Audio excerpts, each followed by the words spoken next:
So Sydney Sweeney's movie Christy ended up flopping, and that's not really surprising to me because she built up a fan base of right-wing incel losers.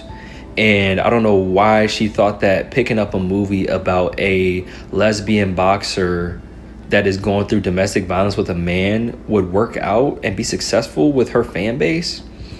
A lot of Oscar buzz coming up, a lot of films coming out.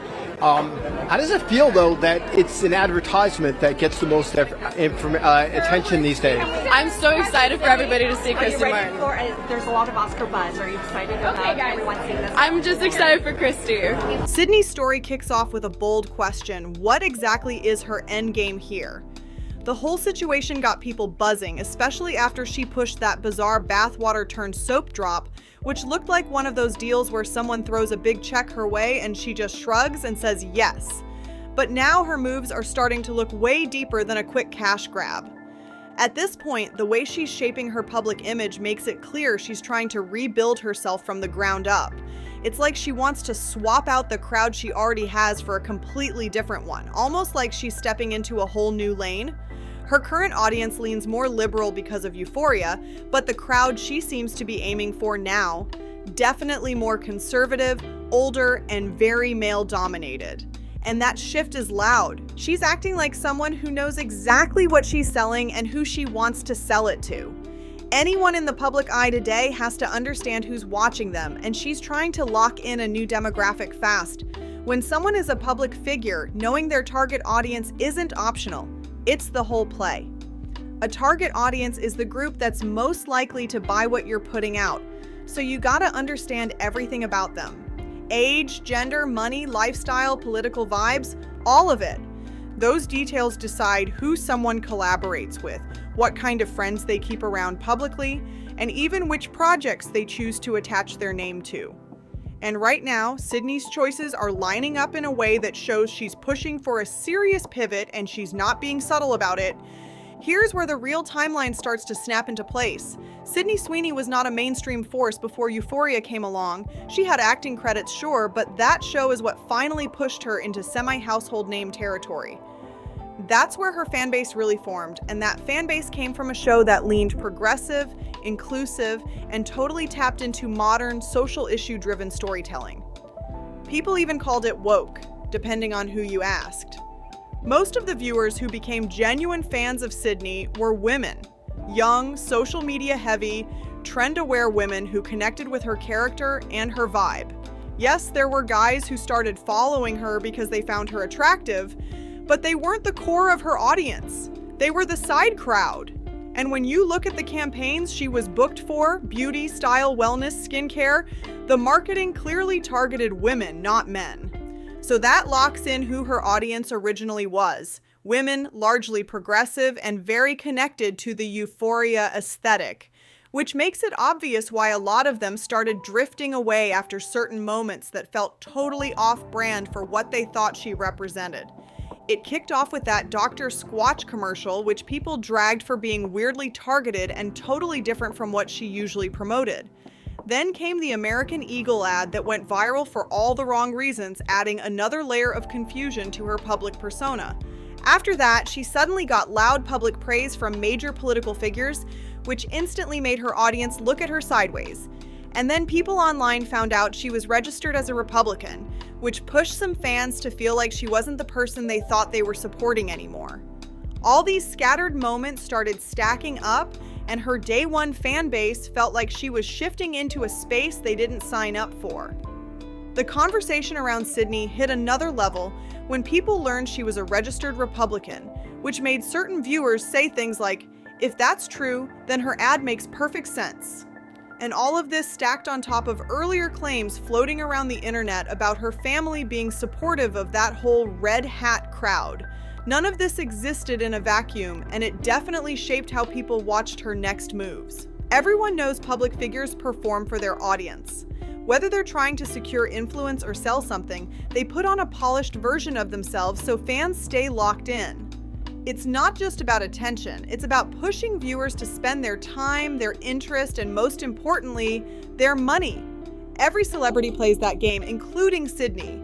Now shifting into the American Eagle situation, This is where things get real from a business angle. Forget personal feelings for a second. Don't focus on whether the ad was cringe, cute, confusing, or clever. From a brand perspective, the only thing that matters is impact, and that commercial completely missed the mark.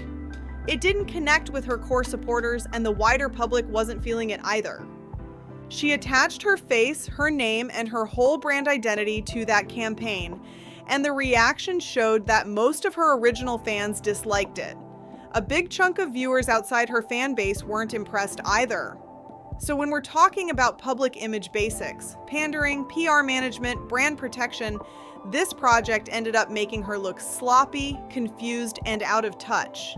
And the natural next step for any public figure would be to give some type of acknowledgement or explanation, even a small one, something to keep the fan base from drifting.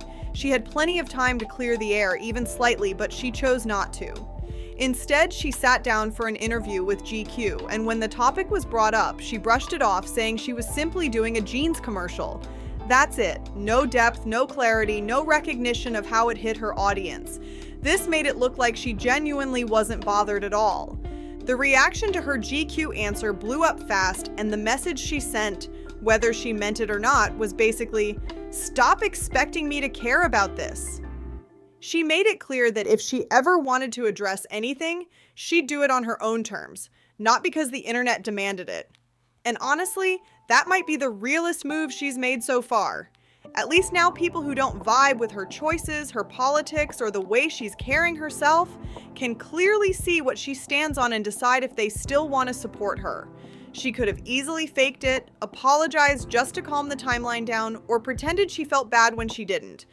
But instead, she kept it straightforward, which actually shows she's being intentional with her image instead of playing pretend just to keep everyone happy, and her career moves back this up. Sydney is extremely connected right now. She's dating Scooter Braun, she's been spotted around billionaire circles like Bezos, and she's leading major films back to back. She's not some struggling actress chasing opportunities.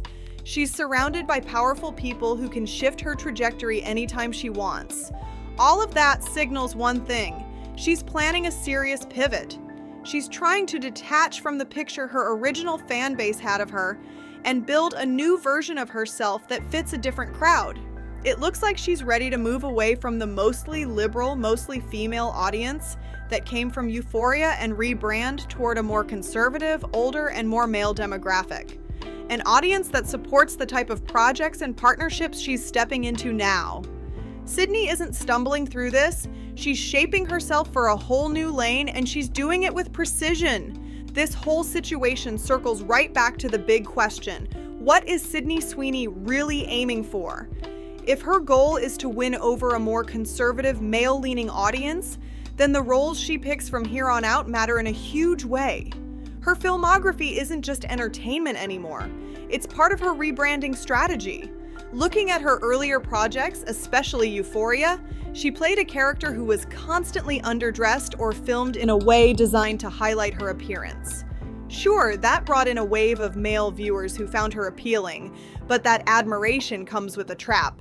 Those kinds of fans often only want her in one specific lane. They want her to stay the pretty girl and nothing more. They won't support her experimenting, growing, or shifting into deeper or more challenging characters. And that's the danger. If an actress gets boxed into the look pretty and stay quiet category, the industry eventually moves on once she reaches an age where they don't see her as the same type of appeal anymore. That lane has an expiration date, and it's not a generous one. So while those roles work for her right now, they don't build long-term career stability or craft a legacy. Just quick attention that fades fast. There's another layer to it too. When someone's main selling point becomes their looks, it turns into a non-stop performance. Sydney would be expected to look flawless every time she's seen, on camera, on red carpets, in paparazzi shots, everywhere. She wouldn't be allowed to have an off day, gain weight, lose weight, age normally, or show up looking different, because the minute she steps outside the beauty standard she's built her brand on, her new audience might turn on her instantly. And if the public ever decides she isn't attractive enough due to normal life changes, that audience won't protect her. They'll just move on to the next face. That leaves her with a brand that's fragile and hard to maintain long-term, especially if she's trying to pivot into a demographic that values specific aesthetics above everything else. Everything becomes risky when someone builds their whole appeal on their looks, because once that fades or shifts even a little, the support disappears fast. There's no empathy, no patience, no grace. People only stay as long as the one thing they liked is still there. And the second that reason fades, the crowd moves on with no hesitation. Back in 2022, Sydney went on Instagram Live, emotional and overwhelmed, talking about how painful it was to read people calling her ugly. And keep in mind, this was years ago. She wasn't unattractive then, and she's not unattractive now, but the comments still hit her deeply. She's human, and seeing people tear her down affected her in a real way. So imagine what could happen to her mental health if she leans even harder into appealing strictly to a male audience that mainly values her looks. That's a shaky foundation, and it puts her under non-stop pressure to keep up an image that's impossible to maintain forever. Because being considered attractive, especially by a picky audience, has a time limit. Not because someone stops being beautiful, but because the public eventually shifts to the next new face. It's not a matter of if, it's a matter of when that shift happens. Now looking at her work choices, Anyone But You picked up attention because it was a rom-com built for women, and women showed up for it. That's the audience that carried the film, not a conservative male crowd. Then she starred in Immaculate, a horror project with themes centered around control, religious power, and a woman fighting back against a system attempting to dominate her body. The film makes it extremely clear that the situation her character is forced into is wrong, harmful, and deeply disturbing. And from a conservative viewpoint, the symbolism in the movie pushes against certain beliefs tied to strict traditional values. At the end, instead of embracing what's forced onto her, the character rejects it in a dramatic, symbolic act that represents refusing control and refusing to be used. Even without graphic details, the message is impossible to ignore. It's not aligned with conservative ideology at all. So when you look at the storyline of her recent films, they don't actually support the image she's trying to shift into. They appeal to women, to progressives, to horror fans, to people who value autonomy, not the conservative male-centered audience she seems to be chasing now. Putting those earlier films aside for a moment, people could argue that they were all picked before her whole American Eagle moment. So maybe she wasn't intentionally choosing those themes back then. Maybe she was just taking whatever roles came her way. And now that she's trying to rebuild her image, she would shift toward projects that line up with a conservative male-heavy crowd. That would at least make her choices make sense, right? But then she pulls the wildest curveball. Sydney signs on to Christy, a film centered on a lesbian woman trapped in a harmful marriage, and the story doesn't resolve into something conservative audiences would prefer. The character stays a lesbian from start to finish, and the film treats her identity seriously, not like some phase or gimmick. That alone already puts the movie outside the comfort zone of the demographic she's supposedly chasing. On top of that, Sydney doesn't even lean into her usual glam look in this movie. She's more muscular, her styling is rougher, her hair isn't done up, her weight is different, and she looks intentionally older on screen. This is a huge shift from what her new target audience expects, and exactly the kind of role that conservative male viewers usually ignore completely. Meanwhile, Sydney stayed completely quiet about the backlash from the American Eagle commercial. She didn't address it during the chaos, she didn't address it afterward, and she dodged the topic entirely when GQ brought it up. On the surface, it looks like she doesn't care at all, like she's brushing everything off without blinking. But the behind-the-scenes story says the opposite. Reports have come out claiming that her management team has been messaging reviewers who gave Christy negative write-ups, allegedly asking them to soften their criticism or rewrite the reviews altogether. That means the team does care about the public reaction, especially when it comes to how her films perform. So the question becomes even louder. What exactly did she expect to happen? Did she truly believe she could upset most of her original audience, switch lanes without warning, and still get full support on every project afterward? So what did Sydney really expect? Did she think her old supporters would still pull up to watch her films after feeling pushed aside? Or did she convince herself that her recent moves were strong enough to create a whole new fan base overnight? Even with the movie industry struggling in general, her projects are dropping way harder than people predicted. And that pattern says a lot louder things than excuses ever could. Yes, fewer people are going to theaters these days, but that doesn't erase the fact that some viewers are making a clear choice not to support her anymore. They feel like she's been silent on situations they wanted clarity on, so now they're choosing to stay silent with their wallets instead. And in this era, that silence hits harder than any online comment ever will. There are tons of huge films on the way, awards chatter is heating up, and everyone's watching how different stars handle their momentum. Sydney's at a crossroads, and the choices she makes next will either rebuild her audience or push people even further away. And with all that said, this brings everything to a close.